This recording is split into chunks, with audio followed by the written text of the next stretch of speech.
എൻ്റെ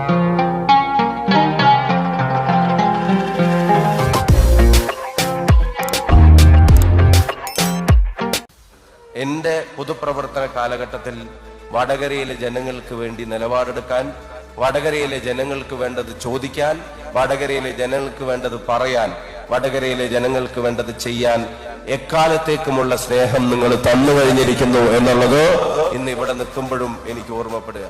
ഞാൻ വടകരയിൽ ചെന്ന് ഇറങ്ങുമ്പോൾ എന്നോട് പ്രവീണേട്ടൻ പറഞ്ഞു, നിങ്ങളുടെ ഇവിടെ ഒരു 1000-1500 ആളുണ്ടാവുമെന്ന് പറഞ്ഞു. അപ്പോൾ ഞാൻ അവിടെ ചെന്ന് ഇറങ്ങും. 1500 എന്ന് പറയുമ്പോൾ എനിക്ക് തോന്നിയാവുന്നതല്ല, അതിനേക്കാൾ കൂടുതൽ എന്തായാലും ഉണ്ടാവുന്നുള്ളൂ. പക്ഷെ അതിലൊരു 0 കൂടെ കൂടിയിരുന്നു എന്നുള്ളത് എനിക്ക് അവിടെ ചെന്നപ്പോഴാണ് മനസ്സിലായത്. അതിനുശേഷം എല്ലാ സ്ഥലങ്ങളിലും ഞാൻ സത്യം തുറന്നു പറഞ്ഞ CPM-ന്റെ ഇലക്ഷൻ സ്ട്രാറ്റജി അവർ തീരുമാനിച്ചതിൽ നിന്ന് മാറ്റി നമ്മുടെ പുറകെ അവർ വരുന്നൊരു സീന് ഞാൻ കണ്ടത് വടകരയിലെ ജനങ്ങളുടെ സ്നേഹത്തിന്റെ പേരിലാണ്. അത് പറയാതിരിക്കാൻ കഴിയില്ല. അവരുടെ നേരത്തെ ഫിക്സ് ചെയ്ത സ്കെഡ്യൂളുകൾ അവർ മാറ്റി നമ്മുടേതിനോട് ചേർന്ന തരത്തിലൊക്കെ ചില പരിപാടികൾ നടത്താനുള്ള ശ്രമം. അത് അവരുടെ പൊളിറ്റിക്സ് എന്താണെന്ന് അവർക്ക് ഇഷ്ടം. അതിന് നമുക്ക് ആരെയും കുറ്റം പറയാനല്ല, അത് രാഷ്ട്രീയ പ്രസ്ഥാനമാണ്. ആ പാർട്ടിയുടെ പരിപാടിയിൽ ആരെങ്കിലും വന്നിട്ടുണ്ടെങ്കിൽ ഞാൻ അവരെയും കുറ്റം പറയില്ല. അത് വാടകയ്ക്ക് എടുത്തവരോ കൂലിക്ക് കൊണ്ടുവന്നവരോ ഒന്നും അല്ല എന്ന് തന്നെയാണ് എൻ്റെ വിശ്വാസം. കാരണം അവർക്ക് ഇഷ്ടപ്പെട്ട രാഷ്ട്രീയ പ്രസ്ഥാനത്തിന്റെ പ്രകടനത്തിൽ പങ്കെടുക്കാനുള്ള സ്വാതന്ത്ര്യം അവർക്കുണ്ടല്ലോ. ആ സ്വാതന്ത്ര്യം നമ്മൾ അനുവദിച്ചു കൊടുത്തുകൊണ്ട് തന്നെയാണ് അത് പറയുന്നത്. ഞാൻ ഒരു കാര്യം തീർത്ത് പറയാം, എനിക്ക് നിങ്ങൾ നൽകുന്ന ഒരു അവസരത്തിന്റെ പേരിൽ വടകര ഖേദിക്കേണ്ടി വരില്ല എന്നുള്ള ഉറപ്പും വാക്കും ഞാൻ നെഞ്ചിൽ കൈവച്ച് പറയും. നാട്ടിലെ രാഷ്ട്രീയ സാഹചര്യങ്ങളും അതുമായി ബന്ധപ്പെട്ട ഗൗരവമായ സിറ്റുവേഷനൊക്കെ ഇവിടെ നേതാക്കന്മാർ സൂചിപ്പിച്ചു കഴിഞ്ഞു. പ്രവാസികളെ സംബന്ധിച്ചിടത്തോളം ഞാൻ മത്സരിക്കുന്ന ഈ തെരഞ്ഞെടുപ്പ് നാളെ പ്രവാസി വിഷയങ്ങളിൽ അന്തിമ തീർപ്പ് കൽപ്പിക്കാൻ കഴിയാവുന്ന ഒരു കപ്പാസിറ്റിയിലേക്കുള്ള ഒരു ഫൈനൽ ഡിസിഷൻ മേക്കറിലേക്കൊന്നും അല്ല എന്നുള്ളത് എനിക്ക് നന്നായിട്ട് അറിയാം. അതുകൊണ്ട് തന്നെ വോട്ട് കിട്ടാൻ വേണ്ടി എന്തെങ്കിലുമൊക്കെ പറഞ്ഞ് മറ്റവരുടെ ഭാഷയെ പറഞ്ഞാൽ തള്ളിയിട്ട് പോകാൻ വേണ്ടി വന്നതല്ല. ഞാൻ വിചാരിച്ചാൽ പ്രവാസ ലോകത്തെ എല്ലാ പ്രശ്നങ്ങളും നാളെ വൈകുന്നേരത്തോടു കൂടി പരിഹരിക്കാൻ കഴിയുന്ന ഒന്നാണെന്നോ, ഞാനൊന്ന് തെരഞ്ഞെടുക്കപ്പെട്ട പിന്നെ നാട്ടിലെ പ്രവാസിക്ക് ഒരു പ്രശ്നവും ഉണ്ടാവില്ല എന്നുള്ളതും ഒന്നും പറയാനല്ല ഞാൻ വന്നത്. പക്ഷെ ഞാൻ ഒരു കാര്യം പറയാനാണ് വന്നത്. ഞാൻ തെരഞ്ഞെടുക്കപ്പെടുകയാണെങ്കിൽ, എനിക്കൊരു അവസരം തരികയാണെങ്കിൽ, പ്രവാസിയുടെ ഒരു കാര്യം പറയേണ്ടടുത്ത് പറയാൻ ഒരാളില്ല എന്ന്, ഞങ്ങളുടെ കാര്യം പറയാൻ ഒരാളില്ല എന്ന്, ഞങ്ങളുടെ കാര്യം ചോദിക്കാൻ ഒരാളില്ല എന്ന്, ഞങ്ങളുടെ കാര്യം അവിടെ ചോദിച്ച് കേട്ടില്ലല്ലോ എന്ന് ഒരു വടകരക്കാരനും പറയില്ല എന്നുള്ള ഉറപ്പ് ഈ സംഗമത്തിന് നൽകാൻ തന്നെ ഞാൻ ആഗ്രഹിക്കുന്നു. നിങ്ങൾക്ക് നൽകിയ വാക്കുകൾ, ഭരണകൂടങ്ങൾ നൽകിയ വാഗ്ദാനങ്ങൾ, അതിങ്ങനെ ഇടക്കിടക്കെടുത്ത് പൊടി തട്ടി പിന്നെയും അവിടെ തന്നെ വെക്കുക എന്നല്ലാതെ അതിൽ നടപടികളാവുന്നില്ല എന്നുള്ളത് സത്യമാണ്. ഏറ്റവും മിനിമം ഭാഷയിൽ പറഞ്ഞാൽ പ്രവാസി നാടിന് നൽകുന്നതിന്റെ 10-1 നാട്ടിലെ ഭരണകൂടം തിരിച്ച് പ്രവാസിക്ക് നൽകുന്നില്ല എന്നുള്ളത് നഗ്നമായിട്ടുള്ള ഒരു യാഥാർത്ഥ്യം തന്നെയാണ്. ഒരു വർഷം മുഴുവൻ പണിയെടുത്തിട്ട് കിട്ടുന്ന 21 ദിവസത്തെ ലീവിന് മക്കളെ കൂട്ടി നാട്ടിലേക്ക് വന്നാൽ ആ വർഷത്തെ അധ്വാനത്തിന് പിന്നെ അധികം ബാക്കിയൊന്നും ഇല്ലാത്ത തരത്തിൽ സീസണലായി അവനെ കൊള്ളയടിക്കുന്ന ഘടകം തൊട്ട് ഈ പറയുന്ന പെൻഷനും ഏർപ്പാടുകളും അവസാനം എത്രയോ പതിറ്റാണ്ടുകൾ ഇവിടെ നിന്നിട്ട് മൃതദേഹമായി നാട്ടിലേക്ക് തിരിച്ചു പോകേണ്ടി വരുമ്പോൾ അതിന് കെട്ടിവെക്കാനുള്ള പണം പോലും തെരഞ്ഞ് സൗകര്യം അന്വേഷിച്ച് നടക്കുന്ന ഒരവസ്ഥയിൽ നിന്ന് ഒരു നാടിനെ ഇങ്ങനെ കെട്ടിപ്പടുത്തവർ നേരിടേണ്ടി വരുന്ന വിവേചനത്തിനെതിരെ ലഭ്യമായ എല്ലാ അവസരങ്ങളിലും, ലഭ്യമല്ലാത്ത അവസരങ്ങളിലാണെങ്കിൽ പോലും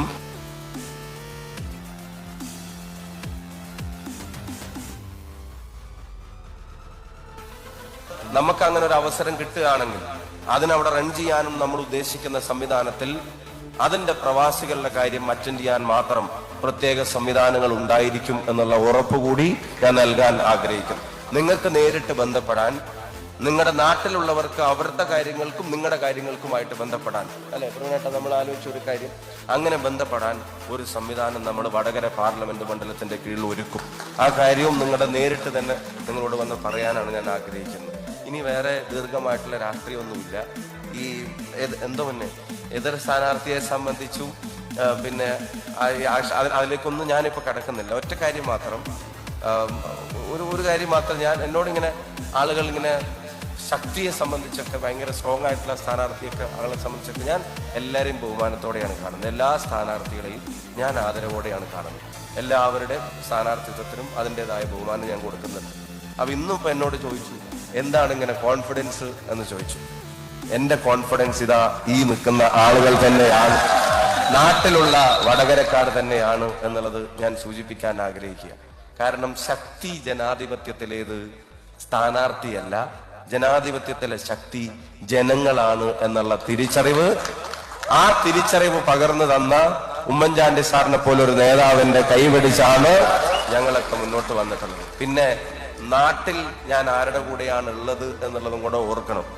നാട്ടിൽ ഞാൻ ഉള്ളത് ഈ പറഞ്ഞപ്പോ പ്രവീണേട്ടൻ ഇവിടെ ഉണ്ട്, ഇന്ത്യൻ നാഷണൽ കോൺഗ്രസിന്റെ ഊർജ്ജസ്വലരായ, അതായത് വടകരയിൽ മത്സരിക്കണം എന്ന് പറഞ്ഞപ്പോ വേണ്ട അവനിങ്ങോട്ടേക്ക് അയക്കണ്ട എന്നല്ല കോഴിക്കോട്ടെ കോൺഗ്രസ് പറഞ്ഞത്, എന്നോട് പറയാതെ അവരോട് പറഞ്ഞത് എത്രയും പെട്ടെന്ന് എന്നോട് വണ്ടി കയറാൻ പറയണം എന്നുള്ളതാണ് കോഴിക്കോട്ടെ കോൺഗ്രസിനോട് പറഞ്ഞത്. പ്രവീണേട്ടനോട് സൂചിപ്പിച്ചു. പിന്നെ ഞാൻ മുഖ്യമന്ത്രി ആവുന്നൊക്കെ പുള്ളി വെറുതെ നിങ്ങൾ ആവേശം കയറ്റാൻ വേണ്ടി പറഞ്ഞതാണ്. എനിക്ക് വടകരയുടെ MP ആവാനൊരു അവസരം തരണം എന്നുള്ളതാണ് എനിക്ക് നിങ്ങളോടുള്ള അഭ്യർത്ഥന. അപ്പൊ ആ കോൺഗ്രസിന്റെ ഒരു ഒരു ഒരു കരുത്തുറ്റ പിന്തുണ വടകരയിലേക്ക് വന്നിറുമ്പോ അപശബ്ദങ്ങളോ അവസരങ്ങളോ ഇല്ലാതെ എന്നെ സ്വാഗതം ചെയ്തു. അതുപോലെ തന്നെ ആവേശം അങ്ങ് വാനോളം എത്തിച്ച് അവിടെ പിന്നെ എന്നെ പൊതിഞ്ഞു നിന്ന് ഈ പറയുന്ന പ്രവർത്തനത്തിന് കരുത്തും ഊർജവും ആരോഗ്യവും ആവേശവും തന്ന ഇന്ത്യൻ യൂണിയൻ മുസ്ലിം ലീഗിന്റെ ഊർജ്ജസ്വല സഹപ്രവർത്തകർ, ഇവിടെ ചെറുപ്പക്കാരുടെ ഒരു വൈബൊക്കെ പ്രത്യേക ഒരു ആവേശ വൈബിലാണ് അവർ കാര്യങ്ങൾ നീക്കുന്നത്. ഇനി അത് ഒരുവിധം സ്ഥാനാർത്ഥികൾക്കൊക്കെ കേരളത്തിലെ ബാക്കി 19 മണ്ഡലങ്ങളിലും ഒരുവിധം സ്ഥാനാർത്ഥികൾക്കൊക്കെ അത് കിട്ടുന്നുണ്ട്. എനിക്ക് അഡീഷണൽ ഒരു പിന്തുണ കൂടിയുണ്ട്. അതാരുടെ പിന്തുണയാണെന്ന് നിങ്ങൾക്കറിയാം. ഒരാളെ ഞാൻ ഫോണിൽ വിളിച്ചു, ചേച്ചി ഇങ്ങനെയൊക്കെ പറയുന്നു, അവിടെ മത്സരിക്കേണ്ടി വരും എന്നൊക്കെ പറയുന്നു. ഞാൻ തീരെ ആഗ്രഹിച്ചിട്ടില്ല, ഞാൻ തീരെ പ്രതീക്ഷിച്ചിട്ടില്ല. നീ ധൈര്യമായിട്ട് കേറി വാടാ എന്ന് എന്നോട് പറഞ്ഞ, നമുക്കിവിടെ ഈ മണ്ഡലം മറ്റൊരാൾക്കും വിട്ടുകൊടുക്കാൻ കഴിയില്ല എന്ന് എന്നോട് പറഞ്ഞ, ജനാധിപത്യ വിരുദ്ധതയോട് സന്ധികളില്ലാതെ പൊരുതുന്ന ആർജവത്തോടെ കേരളത്തിന്റെ നിയമസഭക്കകത്ത് മുഖ്യമന്ത്രിയുടെ മുഖത്ത് നോക്കി നിങ്ങൾ സഞ്ചരിക്കുന്ന അടിയന്തരാവസ്ഥയാണെന്ന് പറഞ്ഞ KK രമയും RMPയും നൽകിയ പിന്തുണ, വേണുവേട്ടൻ നൽകുന്ന പിന്തുണ, ഇതിൽ കൂടുതൽ എന്താ ഒരു സ്ഥാനാർത്ഥിക്ക് വേണ്ടേ? അത് തന്നെയാണ് എന്റെ ധൈര്യം. ജനങ്ങളുടെ സ്നേഹവും ഈ മുന്നണിയും പാർട്ടിയും പ്രസ്ഥാനങ്ങൾ നൽകുന്ന കരുത്തും അത് തന്നെയാണ് എന്റെ ധൈര്യം. ഇനി ഞാൻ അവസാനിപ്പിക്കുകയാണ്. എന്തിനാ നിങ്ങളോട് നാട്ടിലേക്ക് വരാൻ പറയുന്നത്? നിങ്ങൾക്ക് എല്ലാവർക്കും അറിയാം, അത് വോട്ട് ചോദിച്ചുകൊണ്ട് തന്നെയാണ് വരാൻ പറയുന്നത്. നിങ്ങളുടെ വോട്ട് കിട്ടാൻ വേണ്ടി തന്നെയാണ്. നിങ്ങളുടെ നാട്ടിലേക്ക് ഞാൻ വരാൻ പറയുന്നത് കുറേ ദിവസമായില്ലേ വീട്ടുകാരെ കണ്ടിട്ട്, ഒന്ന് വന്ന് കണ്ടിട്ട് കൂടെ എന്ന് പറയാൻ വേണ്ടിയല്ല. ഞാൻ നിങ്ങളോട് ഇനി കള്ളം പറയുന്നില്ലല്ലോ, കള്ളം പറയാൻ ഉദ്ദേശിക്കുന്നില്ല. നിങ്ങൾ നാട്ടിലേക്ക് വരാൻ വേണ്ടി പറയുന്നത് അപ്പുറത്തെ വീട്ടിലെ കല്യാണത്തിന് പോകാൻ പറ്റിയിട്ടില്ലല്ലോ, എളാപ്പടമാണുള്ള കല്യാണത്തിനല്ലേ, ചെറിയച്ഛൻ്റെ വീട്ടിൽ ഹൗസ് വാമിങ്ങിന് പോകാൻ പറ്റിയിട്ടില്ലല്ലോ, ഈ ഗ്യാപ്പിൽ അതും കൂടെ ഒന്ന് ചെയ്തുകൂടെ എന്ന് പറയാൻ വേണ്ടിയല്ല. ഞാൻ നിങ്ങളോട് നാട്ടിലേക്ക് വരാൻ പറയുന്നത് വിധി നിർണായകമായ ഈ തെരഞ്ഞെടുപ്പിൽ, ഈ രാജ്യത്തിന്റെ നിലനിൽപ്പിനോളം പ്രാധാന്യമുള്ളൊരു തെരഞ്ഞെടുപ്പിൽ നിങ്ങളുടെ ശബ്ദം അത് കേൾക്കപ്പെടാതെ പോവരുത് എന്നുള്ളത് കൊണ്ട് തന്നെയാണ്, നിങ്ങളുടെ വോട്ടിന് വേണ്ടി തന്നെയാണ് ഞാൻ നിങ്ങളോട് നാട്ടിലേക്ക് വരാൻ പറയുന്നത്. ഒരു പൊതുപ്രവർത്തനം എന്ന നിലക്ക് എൻ്റെ ഒരു പോളിസി കൂടി ഞാൻ പറയാൻ ആഗ്രഹിക്കുന്നു. എനിക്ക് നിങ്ങളോടുള്ള കമ്മിറ്റ്മെന്റിന്റെ ഏറ്റവും വലിയ അറ്റം എന്ന് പറയുന്നത്, എനിക്ക് നിങ്ങളോടുള്ള പ്രതിബദ്ധതയുടെ ഏറ്റവും പ്രധാനപ്പെട്ട ഘടകം എന്ന് പറയുന്നത്, നിങ്ങൾ എനിക്ക് തരുന്ന വേറൊരു സൗകര്യവുമായിരിക്കില്ല. ഒരു സാധാരണക്കാരന്റെ വോട്ടിനോളം വലിയ പ്രതിബദ്ധതയും കമ്മിറ്റ്മെന്റും ആ നാടുമായും ആ നാട്ടുകാരുമായും അതിനേക്കാൾ വലിയൊരു കമ്മിറ്റ്മെന്റും എനിക്കുണ്ടാവില്ല. അതുകൊണ്ട് തന്നെ നിങ്ങളെ ആ നാട്ടിലേക്ക്, നമ്മുടെ നാട്ടിലേക്ക്, നമ്മുടെ രാജ്യത്തെ ഈ തെരഞ്ഞെടുപ്പിലേക്ക് ക്ഷണിക്കുമ്പോൾ അതിന്റെ രാഷ്ട്രീയ പ്രാധാന്യമാണ് ഇവിടെ പറഞ്ഞത്. നിങ്ങൾ ഒറ്റ കാര്യം മാത്രം ആലോചിക്കുക.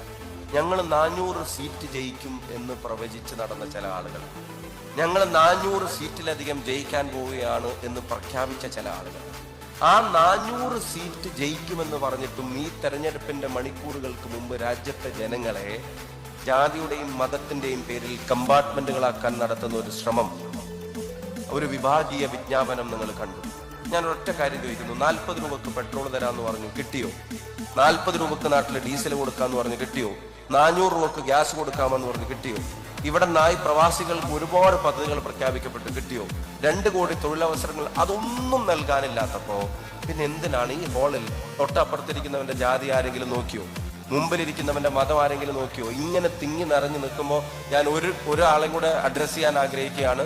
ഈ ഹാളിനകത്തേക്കും കയറാൻ പറ്റാതെ ഈ ഹാളിന്റെ പുറത്ത് നമ്മളോടുള്ള സ്നേഹവും ഇഷ്ടവും പ്രകടിപ്പിച്ച് നിൽക്കുന്ന നിരവധി സഹോദരങ്ങൾ, അവരെന്നെ ഈ സ്ക്രീനിലൂടെ കാണുന്നുണ്ടെങ്കിൽ, അവരെന്നെ കേൾക്കുന്നുണ്ടെങ്കിൽ ഞാൻ പറയുന്നു, നിങ്ങളുടെ പ്രതിബദ്ധതക്കും ഞാൻ കടപ്പെട്ടിരിക്കും. ഇതിനൊക്കെയുള്ള നന്ദി എന്റെ വാക്കിലല്ല, എന്റെ പ്രവൃത്തിയിൽ ഞാൻ കാണിക്കുമെന്ന് അവരോടും സൂചിപ്പിക്കാൻ ആഗ്രഹിക്കുന്നു. അപ്പൊ ഈ തെരഞ്ഞെടുപ്പ് അടുത്ത് എത്തി നിൽക്കുമ്പോൾ ആ വിജ്ഞാപനം കൊണ്ട്, തെരഞ്ഞെടുപ്പ് അടുത്തെത്തി നിൽക്കുമ്പോൾ കോൺഗ്രസ് പ്രസ്ഥാനത്തിന്റെ അക്കൗണ്ടിലുള്ള പണത്തെ മരവിപ്പിച്ചുകൊണ്ട്, തെരഞ്ഞെടുപ്പ് അടുത്ത് എത്തി നിൽക്കുമ്പോൾ കെജ്രിവാളിനെ പോലെ ഒരു മുഖ്യമന്ത്രിയെ അറസ്റ്റ് ചെയ്യുമ്പോൾ, നിങ്ങൾ കെജ്രിവാൾ ഉൾപ്പെടെയുള്ള മുഖ്യമന്ത്രിമാരും തിരിച്ചറിയേണ്ട ഒന്നുണ്ട്.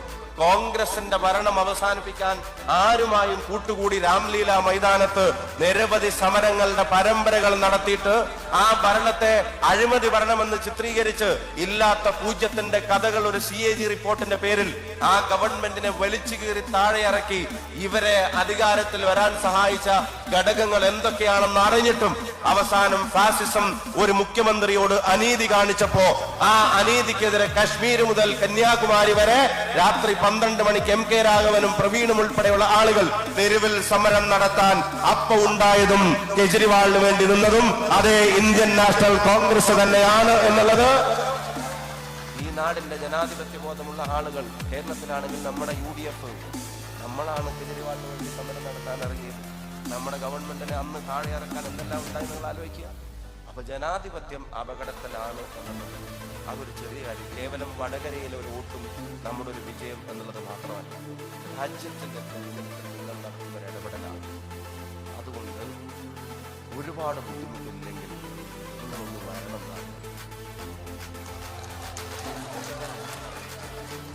ഒരുപാട് പ്രയാസമാവില്ലെങ്കിൽ, ഇച്ചിരി പ്രയാസങ്ങളൊക്കെ അഡ്ജസ്റ്റ് ചെയ്യാൻ പറ്റുന്നതാണെങ്കിൽ നിങ്ങളൊന്നും വരണം നാട്ടിലേക്ക്. ഇത് നാടിന് വേണ്ടി കൂടി നടത്തുന്ന ഒരു അഭ്യർത്ഥനയാണ്. ടിക്കറ്റ് എടുക്കുവോ? എടുത്തവരാരൊക്കെയാണല്ലേ? ആണോ? ഇനി എടുക്കാൻ ഉദ്ദേശിക്കുന്നവരാരൊക്കെയാണല്ലേ? ഇനി താഴത്തെ സ്ക്രീനിൽ കാണുന്ന ആൾക്കാരും കൈവന്തിക്കണേ, ഞാൻ മനസ്സുകൊണ്ട് നോക്കുന്നുണ്ട്.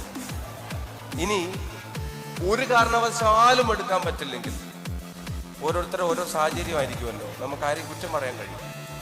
ഒരു കാരണവശാലും എടുക്കുന്നില്ലെങ്കിൽ നിങ്ങൾ നാട്ടിലെ നമുക്ക് കിട്ടാത്ത ഒരു 5 വോട്ടൊന്ന് മറിച്ചെന്നാ മതി. അതിന്റെ പണിയാണ് ഇപ്പൊ തുടങ്ങിക്കോ, അതിന്റെ പണിയൊന്നും ഇപ്പൊ തുടങ്ങിക്കോ. ഇവരെല്ലാവരും ഭൂരിപക്ഷം പറഞ്ഞുകൊണ്ടിരിക്കുക, ഞാനാണല്ലോ സ്ഥാനാർത്ഥി. ഞാനൊരു കാര്യം പറയാം, തെരഞ്ഞെടുപ്പിനെ ഗൗരവത്തോടെ കാണണം. നമ്മള് ഈ പറയുന്ന സ്ട്രെങ്ത്തും കരുത്തും ഒക്കെ ബൂത്തിലെ പ്രവർത്തനങ്ങൾക്ക് പ്രചോദനമായി മാറണം. നിങ്ങൾ നാട്ടിൽ വരുന്നത് വരെ കാത്തു നിൽക്കരുത്. ഇന്ന് രാത്രി ഉറങ്ങിക്കോ, നാളെ നേരം വെളുത്ത് നീറ്റത് മുതൽ, അല്ലേ ചേച്ചി, നാളെ നേരം വെളുത്ത് എഴുന്നേറ്റത് മുതൽ നിങ്ങൾ നാട്ടിലേക്കൊന്ന് വിളിക്കണം. എന്നിട്ട് നിങ്ങൾ ഫോണിലെ ലിസ്റ്റിലെ, കോണ്ടാക്റ്റിലെ, കുടുംബത്തിലെ, വാട്സപ്പ് ഗ്രൂപ്പിലെ, മക്കളുടെ സ്കൂള്, കോളേജ്, എന്തെല്ലാം ബന്ധങ്ങളിൽ നിങ്ങളുടെ വാക്കിന് വിലയുണ്ടോ അവിടെയൊക്കെ ഒരു വാക്ക് എനിക്ക് വേണ്ടി അഭ്യർത്ഥിക്കണം എന്ന് പ്രവാസ ലോകത്തോട് ഞാൻ വിനീതമായിട്ട് പറയാൻ ആഗ്രഹിക്കുകയാണ്. നിങ്ങൾ വരണം, നിങ്ങൾ പറയണം, നിങ്ങൾ വരുന്നതിൻ്റെ മുമ്പേ പറഞ്ഞു തുടങ്ങണം. നിങ്ങളത് നാളെ തന്നെ തുടങ്ങണം. ഓരോ വോട്ടും പ്രധാനമാണ്. എനിക്ക് ഭൂരിപക്ഷത്തിൻ്റെ പ്രവചനങ്ങളിലേക്ക്, കണക്കിലേക്കൊന്നും ഞാനില്ല. ഭൂരിപക്ഷത്തിൻ്റെ പ്രവചനത്തിൻ്റെ കണക്കിലേക്കൊന്നും ഞാനില്ല. പക്ഷെ നിങ്ങൾ ഇടപെട്ടാൽ, നിങ്ങൾ കാര്യമായിട്ട് ശ്രമിച്ചാൽ ഒരു അവിസ്മരണീയമായ വിജയം നമുക്ക് വടകരയിൽ ഉണ്ടായിരിക്കും എന്ന കാര്യത്തിന് സംശയം വേണ്ട. ഞാൻ ഒരു കാര്യം തീർത്ത് പറയുന്നു, ഈ തെരഞ്ഞെടുപ്പിൽ നമ്മൾ ജയിക്കും എന്നുള്ള കാര്യത്തിന് ഒരു സംശയമാണ്. ഇപ്പോ എനിക്കൊരു നോട്ടും കൂടെ കിട്ടി. ആ നോട്ട് എന്താന്ന് വെച്ചാൽ, വെക്കേഷൻ അല്ലേ, അപ്പൊ കുറച്ച് ഫാമിലി ഇങ്ങോട്ട് വരാൻ നിൽക്കുന്നുണ്ട് എന്നുള്ളൊരു സൂചന. ചില ഭർത്താക്കന്മാർ ഇത് നാട്ടിലെ ഭാര്യമാര് കാണാൻ വേണ്ടി എന്നെ കൊണ്ട് പറയിപ്പിക്കുന്നതാണ്.